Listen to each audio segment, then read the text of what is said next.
Hello everyone, welcome to very good academy. Very good একাডেমিতে তোমাদের সকলকে জানাই স্বাগত আর সকলকে জানাই গুড ইভিনিং। আমি তোমাদের সঙ্গে একটা সিরিজ কন্টিনিউ করছিলাম, সেটা হচ্ছে শর্টকাটে কিভাবে তাড়াতাড়ি অঙ্ক করব। সেটাই আজকে তোমাদের জন্য আমি সেকেন্ড ক্লাস নিয়ে এসেছি। প্রথম ক্লাসটি আশা করি তোমরা দেখেছো, তোমাদের খুবই ভালো লেগেছে আর অনেক শর্টকাট শিখিয়েছি। আজকেও আরও শর্টকাট শেখাবো। তাহলে চলো বেশি দেরি না করে আমরা সরাসরি আমাদের গুরুত্বপূর্ণ ক্লাসের দিকে এগিয়ে যাই। দেখে নাও আজকের প্রথম অঙ্কে কি বলেছে। দেখো, 1 নম্বর অঙ্কে বলেছে কি, একটা চক্রবৃদ্ধি সুদের অঙ্ক আছে। দেখে নাও যে 3000 টাকার বার্ষিক 10% হারে 3 বছরের চক্রবৃদ্ধি সুদ ও সরল সুদের পার্থক্য কত। দেখো কত বছরের বলেছে, 3 বছরের। আমরা 2 বছরের সূত্রটা কি শিখেছিলাম, যে শুধু পাই কি শিখেছিলাম বলতে পারবে? শুধু শিখেছিলাম পি আর স্কোয়ার। 2 বছরের সূত্রটা কি, শুধু হচ্ছে পি আর স্কোয়ার। আর 3 বছরের সূত্র কি হয়ে যাবে সেটাই আজকে আমরা শিখব। তাহলে দেখে নাও 3 বছরের সূত্রটা কি হয়ে যাবে। দেখো 3 বছরের সূত্রটা হবে পি আর স্কোয়ার ইন্টু, ভালো করে দেখো, পি আর স্কোয়ার ইন্টু 3 + আর। এটা হচ্ছে কি 3 বছরের সূত্র। তাহলে এবার আমরা কি করব, এবার আমরা অঙ্কটা করব। আমরা জানি কি, পি মানে কি আসল, আর মানে কি রেট বা সুদের হার, যেটা সেটাই। তাহলে আমরা শুধু লিখলাম সুদ। আর এটা তো আমরা জানি 3 আছে, 3 আর মানে কি আমরা সুদ, সেটাই আমাদের বসাতে হবে। বাট কি করে বসাবো আমরা সেটাই শিখব। চলো প্রথমে তাহলে আমরা লিখি পি কত। পি হচ্ছে আসল, আসল কত, এই যে দেখো 3000 টাকা। 3000 টাকা লিখে নিই, ইনটু, এবার আটটা লিখবো। কিভাবে লিখবো আমি সেদিন বলেছিলাম কিন্তু, ঠিক আছে চলো আরেকবার বলে দিই। আটটা দেখো আমাদের পার্সেন্টে আছে, সবসময় আমরা ফ্র্যাকশানে এনে তারপর এখানে বসাবো। তাহলে দেখো 10%, 10%কে ভাঙালে আমাদের কি হচ্ছে, দেখো 10% যদি তুলে দিই তলায় 100 আসবে। তাহলে 10 × 100, তাহলে কত হচ্ছে, ওপরে কিছু নেই মানে কি 1 আছে তো, হ্যাঁ। তাহলে 1/10 এটাই আমরা লিখবো এখানে। তাহলে 1/10, দেখো যেহেতু আর স্কোয়ার আছে না, তাই এটা আমরা দুবার লিখে নেব 1/10। বা তোমরা স্কোয়ার করেও লিখতে পারো 1/100, এরকম লিখতে পারো, কিন্তু আমি দুবার লিখে নিলাম যাতে তোমাদের আরও কাটাকুটিতে সুবিধা হয়। এবার কি করব, একটা ইনটু দিয়ে রাখি। এবার আমরা এটাকে আগে একটুখানি সাইডে আলাদাভাবে করে নিই। তাহলে দেখো তো এখানে যদি করে নিই 3 + আর, আমরা 3টা যেমন আছে সেরকম বসিয়ে নেব, প্লাস 8টা আমরা কত পেলাম, এই দেখো 1/10, এটা বসিয়ে নিই 1/10 বসালাম। এবার তলে দেখো এটা আমরা করি, কত হচ্ছে তলে করলে, দেখো ভগ্নাংশের যোগ বিয়োগ জানো তো? যদি না জানা থাকে আমাকে তোমরা কমেন্টে জানাবে। কথা দিলাম ধরে ধরে ধরে ধরে ভগ্নাংশের যোগ বিয়োগ থেকে শুরু করে গুণ ভাগ, যেখানে তোমাদের প্রবলেম আছে সব আমি শিখিয়ে দেবো, সব, যাতে পরীক্ষায় তোমাদের যে কোনো কিছুতে প্রবলেম না হয়। তাহলে কি করব, দেখো 3×10 একবার আমরা কি করব, কোনাকুনি গুণ করব, 3×10 30, ওপরে 30 থাকলো, 30 আর 1, এবার আমরা কি করব ওপরে যোগ করে দেবো। তাহলে 3×10 30 + 1 31, তাহলে আমাদের কত হলো 31/10। এবার আমরা কি করব, এটাই এখানে লিখে নেব, কত লিখব 31/10। এবার আমরা কাটাকুটি করি। দেখো 1 0 কেটে দিলাম, এই 1 0 কেটে দিলাম, এই 1 0 কেটে দিলাম। তাহলে আমাদের শুধু কি পড়ে থাকলো, ওপরে দেখো এবার আমরা কি কি গুণ করব দেখে নাও, আর 3 আর 31টাই গুণ করব, আর একগুলো কি গুণ করব এগুলো আর বললাম না, ঠিক আছে?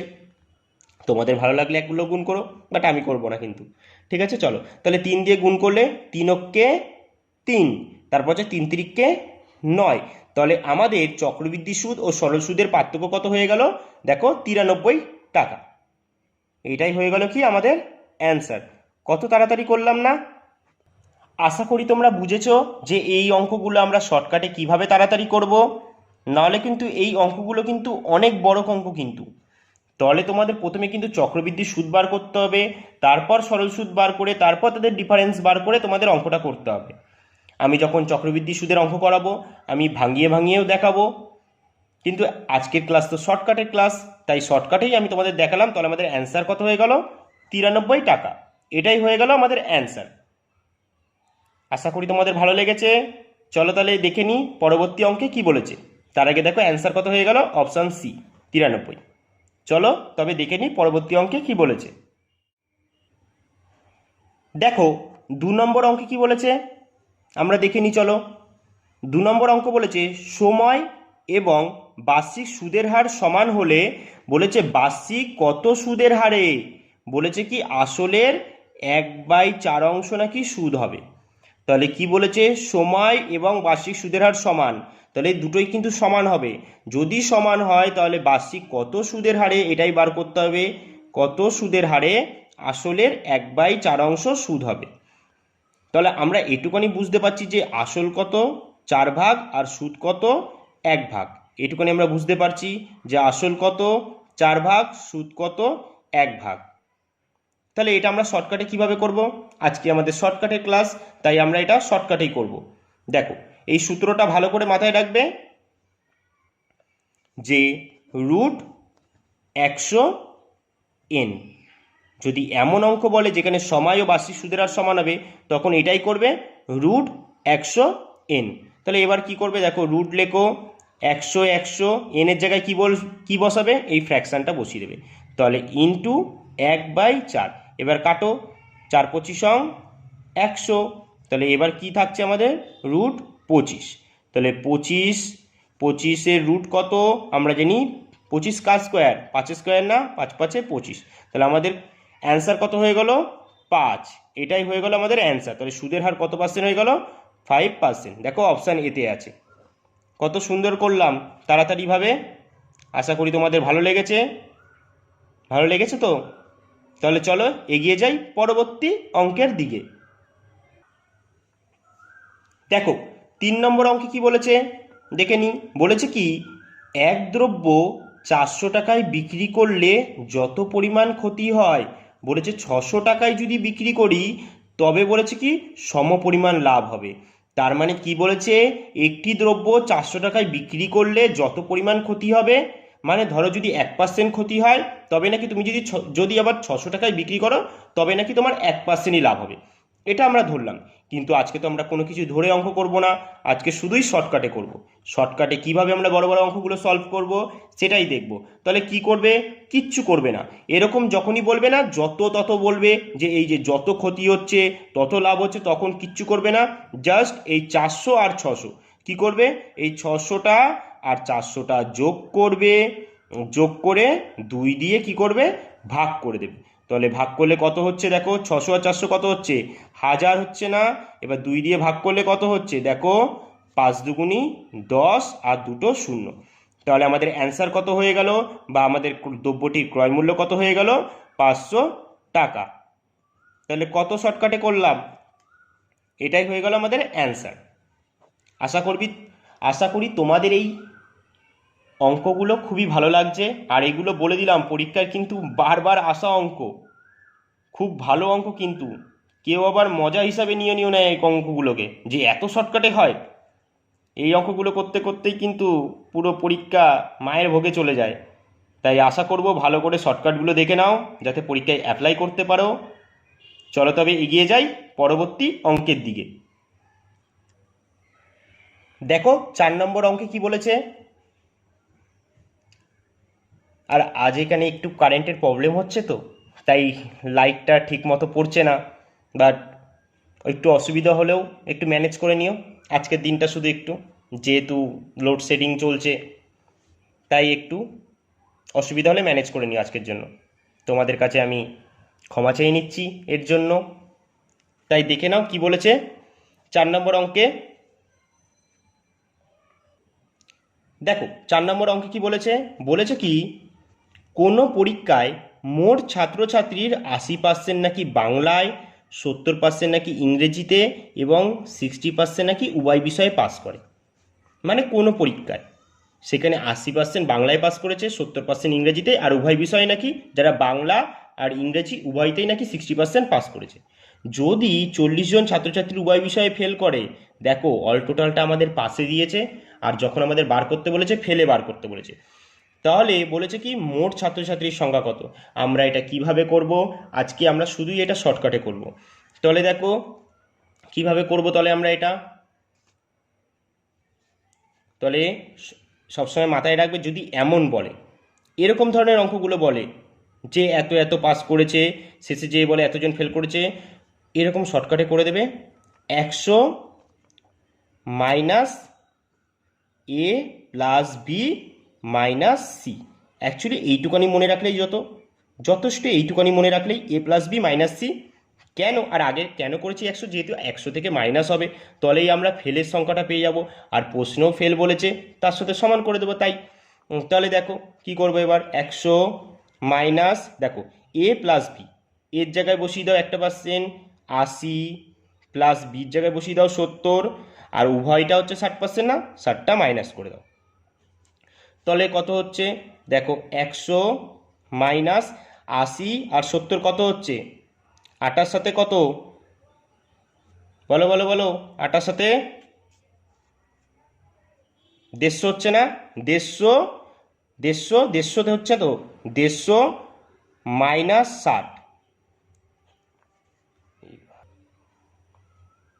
তাহলে বলো, তাহলে কত হলো, 80 আর 70 কত হলো, 150 মাইনাস 60, তাহলে কত হচ্ছে 90।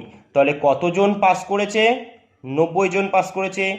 এবার আমরা কি করব, টোটাল ছাত্রছাত্রী আমরা কত জানি 100 থেকে 90 বাদ দিয়ে দেবো, তাহলে কতজন ফেল করেছে বেরিয়ে যাবে।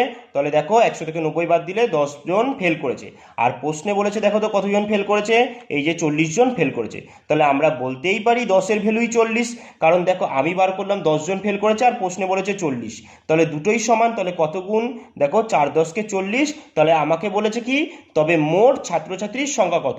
তবে মোট আমরা কত ধরেছিলাম, এই যে 100 ধরেছিলাম না, এটাকেও 4 দিয়ে গুণ করে দেবো, তাহলে কত হয়ে যাচ্ছে আমাদের অ্যান্সার, 4 100 400। তাহলে আমাদের স্কুলে মোট কতজন ছাত্রছাত্রী ছিল, 400 জন। এটাই হয়ে গেল আমাদের অ্যান্সার। তাহলে কোথায় আছে দেখো, অপশান বিতে আছে। বুঝেছো, শুধু এইটুকানি মনে রাখবে, এ প্লাস বি মাইনাস সি, ব্যাস, তারপর মানগুলো পুট করে দিয়ে 100 থেকে বাদ দিয়ে দেবে, তোমাদের যেটা বেরাবে তারপর দেখবে সেটার সাথে সমান করে দিয়ে তোমাদের অ্যান্সারটা ইজিলি বেরিয়ে যাবে। বাট এইটা মাথায় রাখো, রাখার চেষ্টাও করো, এ প্লাস বি মাইনাস সি। চলো তাহলে এগিয়ে যাই পরবর্তী অঙ্কের দিকে। দেখো আজকের শেষ অঙ্ক, আর 5 নম্বর অঙ্কে কি বলেছে দেখে নাও। বলছে কি, জলকে বরফে পরিণত করলে, মানে দেখো এই ভিতরে কি আছে, দেখো আমি ধরলাম এই একটা বাটি, এর ভিতরে জল আছে, এবার বলছে এই জলটাকে বরফে পরিণত করছি, বরফে যেই পরিণত করেছি, বরফ হয়ে যাওয়ার পর দেখো জলটা জমে বরফ হয়ে গেছে। এটা হচ্ছে আমাদের মেন কনসেপ্ট, বাট আমরা তো আজকে কনসেপ্ট দিয়ে অঙ্ক করবো না, যে জলটা গলে কি হচ্ছে, বরফে কি হচ্ছে, এটাই বলেছে, জলকে বরফে পরিণত করলে, জলটা তাহলে বরফে পরিণত হচ্ছে, এটা বরফ আর এটা তো জল, প্রত্যেকেই জানো এটা হচ্ছে জল। পরিণত করলে নাকি 10% আয়তনে বাড়বে, মানে জলটা বরফে পরিণত হয়ে 10% নাকি আয়তনে বেড়ে যাবে। তাহলে আবার বলেছে এই বরফটা গলে যখন জলে পরিণত হলে তাহলে আয়তন কত হবে, এটাই বলেছে। এই অঙ্কটা আমরা কিভাবে শর্টকাটে করব, আমি তোমাদের বলেছি না, প্রশ্নে যদি একটাই পার্সেন্ট থাকে কিচ্ছু করবে না, সেটা কি করবে, ওপরে বসাবে, তলায় বাই দেবে, বাই দিয়ে কী করবে, যেহেতু আয়তনে বাড়ে বলেছে তাহলে কি করবে, 100-র সাথে কি করবে, 10টা যোগ করে নেবে, আর যদি বলতো কমছে তাহলে মাইনাস করতে ইন্টু 100। তাহলে 10 10, 100-র সাথে 10 যোগ করলে কত হচ্ছে, 110 ইন্টু 100, তাহলে 0 0 কেটে দিলাম, তাহলে ওপরে কিছু নেই, মানে কি 100-কে 100/11, তাহলে 100-কে 11 দিয়ে ভাগ করি, দেখো কত হচ্ছে, 9 11 99, থাকছে তলায় কত আমার 1, এই একটা কোথায় যাবে, ওপরে যাবে না, আর 11টা কোথায় আসবে, নিচে আসবে। তাহলে আমাদের অ্যান্সার কত হয়ে গেল, 9.1/11%, এটাই হয়ে গেল আমাদের অ্যান্সার। আশা করি তোমরা বুঝেছো। তাহলে বলো কেমন লাগছে শর্ট ক্লাসগুলো, আশা করি তোমাদের পুরোটাই ভালো লেগেছে। আর আজকে একটু লাইটের প্রবলেম হলো, তার জন্য আরও একবার তোমাদের কাছ থেকে ক্ষমা চেয়ে নিচ্ছি। তাহলে আজকে এখানেই আমাদের ক্লাস শেষ করছি, আবার দেখা হবে তোমাদের সঙ্গে পরবর্তী গুরুত্বপূর্ণ একটা ক্লাসে। ততক্ষণের জন্য টাটা।